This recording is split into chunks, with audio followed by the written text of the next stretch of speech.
नमस्कार दोस्तों, मैं Dharmendra Verma online study with DK में आपका बहुत बहुत स्वागत करता हूं। 30 प्रश्न पर्यावरण अध्ययन के लेकर आया हूं और इसमें आपको बताना है कि इन 30 प्रश्नों में आपको कितने नंबर आ रहे हैं। यहाँ पर हम आशा करेंगे आपको 30 में से 30 अंक प्राप्त हो, फिर भी आपको अंत में जरूर बताना है। यहाँ पर 30 प्रश्न मिलेंगे और सभी के सभी आपको देखना है और कमेंट्स के माध्यम से हर प्रश्न का आंसर या फिर अपनी कॉपी में लिख सकते हैं और अंत में बता सकते हैं। तो शुरुआत करते हैं।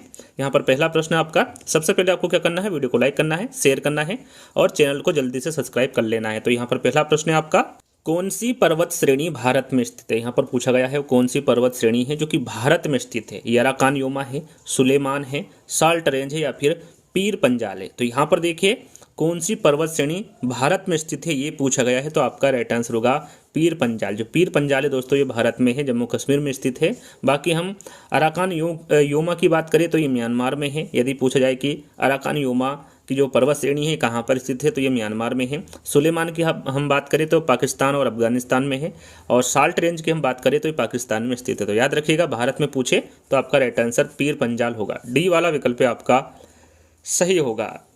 काला अजार रोग का वाहक है। यहाँ पर काला अजार रोग का वाहक यानी कि जो काला अजार है ये किसके काटने से होता है ये पूछा गया है। काला अजार को हम काला बुखार भी कहते हैं, विसरल लिस्मानिया भी कहते हैं। ये किसके कारण होता है, किसके काटने के कारण होता है। एनाफिलिस मच्छर के, क्यूलेक्स मच्छर के, सीसी मक्खी के या फिर सेंड मक्खी के। याद रखिएगा, जो काला अजार है या फिर काला बुखार है या फिर जो विसरल लिस्मानिया है ये सेंड मक्खी के काटने से होता है या फिर सेंड मक्खी इसका वाहक। यदि पूछा जाए कि किसके कौन से प्रोटोजोआ की वजह से होता है तो याद रखिएगा ये लिस्मानिया दोनोवानी नामक प्रोटोजोआ से की वजह से होता है। तो आपको इसके बारे में भी पता होना चाहिए। एक बार फिर दोहरा लेता हूँ, काला अजार कह लीजिए, काला बुखार कह लीजिए, विसरल लिस्मानिया कह लीजिए। यहाँ लिस्मानिया दोनोवानी नामक प्रोटोजोआ की वजह से होता है और इसका जो वाहक होता है ये सेंड मक्खी होता है। तो फोर्थ वाला विकल्प आपका सही होगा। पैंथरा टिग्रिस वैज्ञानिक नाम, यहाँ पर जो पैंथरा टिग्रिस है ये किसका वैज्ञानिक नाम है। चीता का है, बाघ का है, बकरी का है या फिर व्हेल का है। राइट आंसर आपका होगा बाघ। याद रखिएगा, जो पैंथरा टिग्रिस वैज्ञानिक नाम होगा ये बाघ का नाम होगा। बी वाला विकल्प आपका सही होगा। प्रसिद्ध चित्रकारी भारत माता किस चित्रकार ने बनाई थी। जो प्रसिद्ध चित्रकारी भारत माता है ये किस चित्रकार ने बनाई थी इसके बारे में पूछा गया है। गगनेंद्र नाथ टैगोर के, अविंद्रनाथ टैगोर के, नंदलाल बोस के या फिर जेमिनी राय के। राइट आंसर आपका होगा अविंद्रनाथ टैगोर। याद रखिएगा, जो प्रसिद्ध चित्रकारी भारत माता का जो चित्र बनाया था वो अविंद्रनाथ टैगोर द्वारा बनाया गया था। कब बनाया गया था, यदि सन पूछे तो आपको सन याद होना चाहिए। 1905 में प्रसिद्ध चित्रकारी भारत माता का जो चित्र 1905 में बनाया गया था ये अविंद्रनाथ टैगोर के द्वारा बनाया गया था। चलिए, अलकनंदा और भागीरथी नदियों के संगम का क्या नाम है। यहाँ पर देखिए, जहाँ पर अलकनंदा और भागीरथी नदियों का संगम होता है उसे क्या कहते हैं, उसका नाम क्या है पूछा गया है। रुद्रप्रयाग है, देवप्रयाग है, हरिद्वार है या फिर केदारनाथ है। आपका राइट आंसर होगा यहाँ पर देवप्रयाग। वहाँ पर देवप्रयाग नाम का एक नगर है जहाँ पर अलकनंदा और भागीरथी नदियों का संगम होता है और उसे देवप्रयाग के नाम से ही जाना जाता है। जो अलकनंदा और भागीरथी नदी है ये दोनों ही उत्तराखंड में बहने वाली नदी हैं और आगे चलकर ये गंगा नदी में मिल जाती है, तो इसलिए इनको आगे चलकर गंगा के नाम से भी जाना जाता है। तो यहाँ पर बी वाला विकल्प आपका सही होगा। यदि पूछे कि अलकनंदा और भागीरथी नदी को किस नाम से जाना जाता है तो इसे गंगा के नाम से भी जाना जाता है।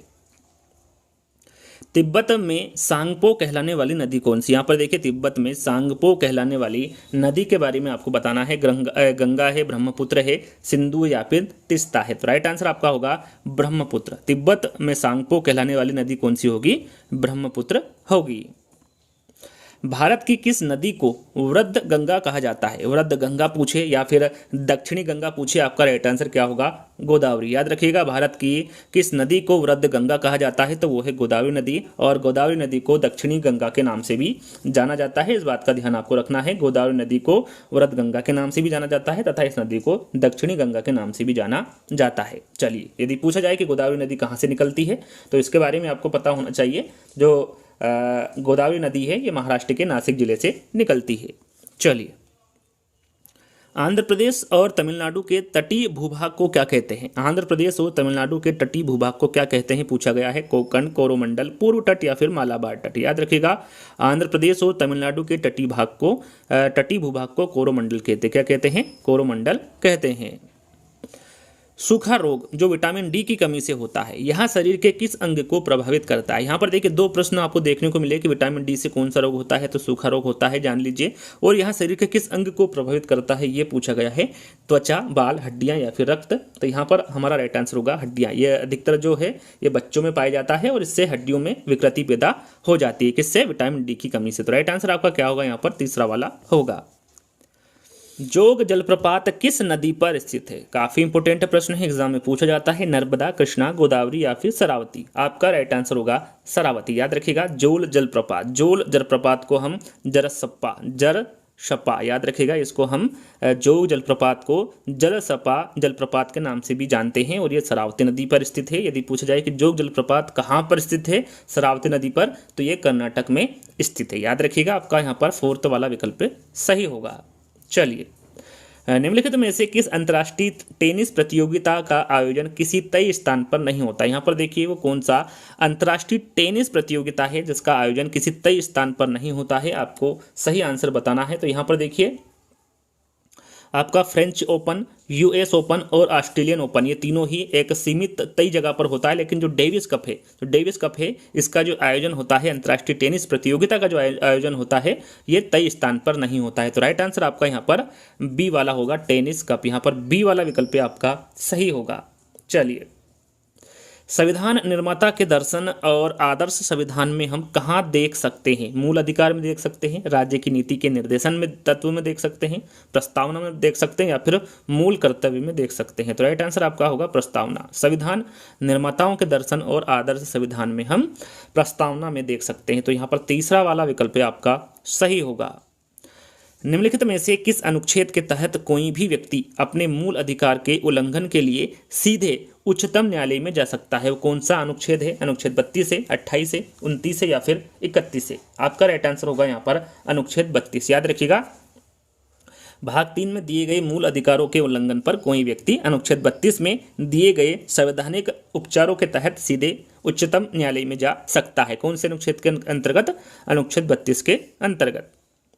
किस विधि में छात्र स्वयं ही उपकरण व्यवस्थित करते हैं, निरीक्षण करते हैं, प्रेक्षण लेते हैं तथा विश्लेषण करते हैं। कौन सी विधि है जिसमें छात्र स्वयं ही उपकरण व्यवस्थित करते हैं, निरीक्षण भी करते हैं, प्रेक्षण भी करते हैं और विश्लेषण भी करते हैं। कौन सी विधि है, व्याख्यान विधि है, अवलोकन विधि है, प्रयोग विधि है या फिर प्रदर्शन विधि है। तो राइट आंसर आपका होगा वह विधि कौन सी होगी, प्रयोग विधि होगी। यहाँ पर तीसरा वाला विकल्प आपका सही होगा। निम्नलिखित में से कौन सी नदी अपना रास्ता बदलते रहने के लिए प्रसिद्ध है। यहाँ पर पूछा गया है वो कौन सी नदी है जो कि अपना रास्ता बदलते रहने के लिए प्रसिद्ध है। इंपोर्टेंट प्रश्न है। नर्मदा नदी है, कोसी नदी है, ब्रह्मपुत्र नदी या फिर दामोदर नदी है। आपका राइट आंसर होगा कोसी नदी। याद रखिएगा इंपोर्टेंट है, कोसी नदी अपना रास्ता बदलते रहने के लिए प्रसिद्ध है। यदि आपसे पूछा जाए कि गंगा की सबसे बड़ी सहायक नदी कौन सी है, तो वो भी कोसी नदी। याद रखिएगा इंपोर्टेंट प्रश्न है, गंगा की सबसे बड़ी सहायक नदी कौन सी होगी, तो वो कोसी होगी। यहाँ पर एक और प्रश्न पूछा जाता है कोसी नदी से संबंधित कि बिहार का शोक, यानी कि कह सकते हैं कि बिहार की शोक नदी किसे कहा जाता है, तो वो है कोसी नदी। याद रखिएगा बिहार की शोक कोसी नदी को कहा जाता है, तो इसके बारे में भी आपको पता होना चाहिए। रेलवे की शुरुआत भारत में कब हुई थी। यहाँ पर देखिए रेलवे की शुरुआत भारत में कब हुई थी, 1969 में, 1953 में, 1753 में या फिर 1853 में। आपका राइट आंसर होगा 1853 में। याद रखिएगा रेलवे की जो शुरुआत हुई थी वो भारत में 1853 में हुई थी। 16 अप्रैल 1853 में रेलवे की शुरुआत हुई थी। कितने किलोमीटर चली थी यदि पूछा जाए तो आपका राइट आंसर क्या होगा, 35 किलोमीटर। रेलवे की जो शुरुआत 1853 में हुई थी ये 35 किलोमीटर चली थी। और कहाँ से कहाँ तक चली थी, तो ये मुंबई से थाने के बीच में चली थी। कब चली थी, 16 अप्रैल 1853 को। तो राइट आंसर आपका डी वाला होगा।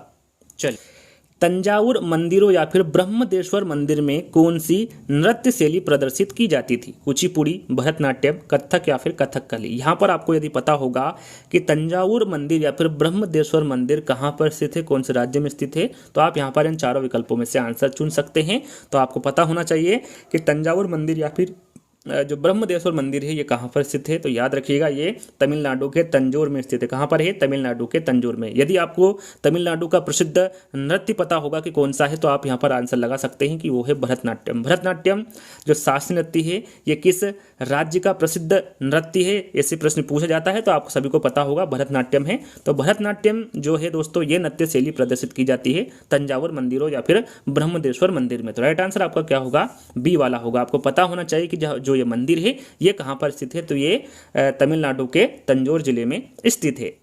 चलिए, अल्फा अल्फा एक प्रकार का रेगिस्तान का नाम है, खनिज का है, जाति का है, घास का है या फिर शहर का है। आपका राइट आंसर होगा जो अल्फा अल्फा है एक प्रकार का घास का नाम है। किसका है, घास का नाम है इसको रिजका के नाम से भी जाना जाता है। और यहाँ मटर परिवार फवासिया का फूल देने वाला एक पौधा है जिसकी खेती एक महत्वपूर्ण चारे या फिर घास के फसल के लिए की जाती है। तो यहाँ पर अल्फा अल्फा एक प्रकार का क्या नाम है, तो ये घास का नाम है। तीसरा वाला विकल्प आपका सही होगा।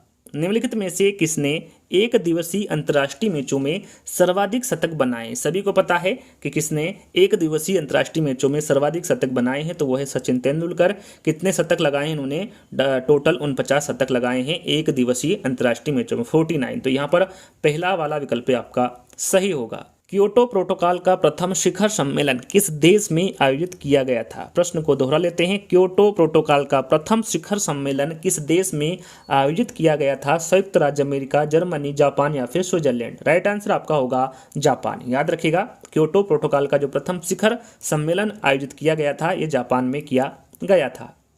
निम्नलिखित में से कौन सा रोग मच्छरों द्वारा नहीं होता है। मच्छरों द्वारा कौन सा रोग नहीं होता है। डेंगू, ज्वर, फिलोरियोसिस, नींद की बीमारी या फिर मलेरिया। तो यहाँ पर चारों विकल्प जैसे ही आप पढ़ेंगे राइट आंसर आपके सामने होगा नींद की बीमारी। जो नींद की बीमारी है, यह जो रोग है ये मच्छरों द्वारा नहीं होता है, मच्छरों के काटने से नहीं होता है। तो तीसरा वाला विकल्प आपका सही होगा।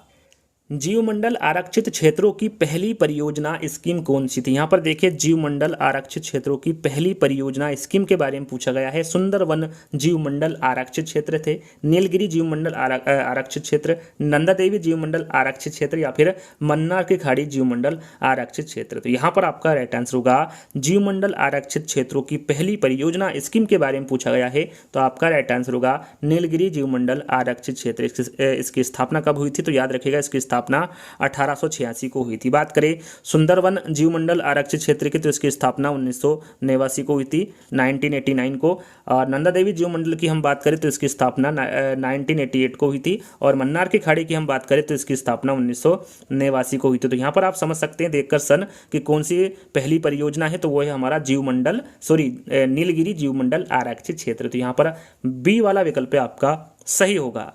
चलिए, भोजन में नमक का क्या महत्व है। भोजन में नमक का महत्व आपको बताना है। पानी में भोजन के कणों की विलेयता में वृद्धि होती है, भोजन के पाचन के लिए जरूरी हाइड्रोक्लोरिक अम्ल के उत्पादन में सहायता करना, खाना पकाने की प्रक्रिया को आसान करना या फिर भोजन का बेहतर बनाना, मन का स्वाद। तो यहाँ पर भोजन में नमक का क्या महत्व है आपको बताना है। राइट आंसर होगा भोजन के पाचन के लिए जरूरी हाइड्रोक्लोरिक अम्ल के उत्पादन में सहायता करना, ये भोजन में नमक का महत्व होता है। तो बी वाला विकल्प आपका सही होगा।